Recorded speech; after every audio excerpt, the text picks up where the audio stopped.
Ishte hera e parë që ndodhte në Shqipëri ajo që ndodhi në gjykatën e apelit në Tiranë, ku Elvis Shkambi tha se kishte ardhur momenti që ai të vendosë drejtësi, pasi nuk kishte më besim as në shtet dhe as në sistemin e gjykatave.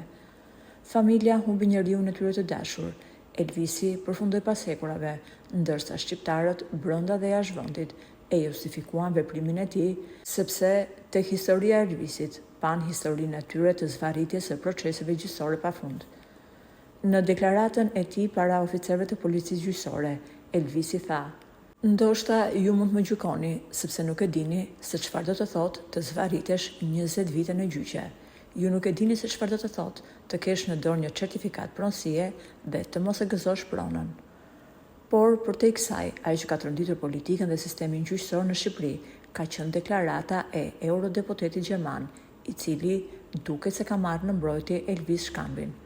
Me ton të prerë para gjyqtarëve dhe prokurorëve në Shqipëri, ai deklaroi: "Kërkon 15 vite që një çështje të përfundojë në Shqipëri dhe duke patur parasysh drejtësinë tuaj, është më e lehtë që dikush ta marrë drejtësinë në duart e veta." Dhe vetëm kohët e fundit ju e pa se çfarë ndodhi gjyqtarit Kalaja brenda në sallë.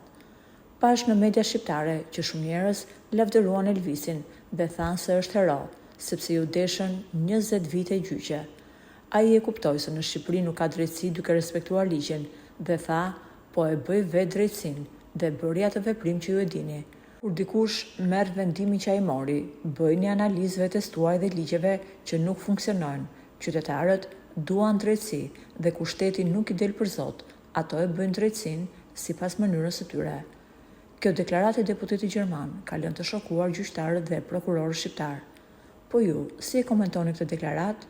Për më shumë, mund të na lini mendimin tuaj dhe komentin poshtë videos.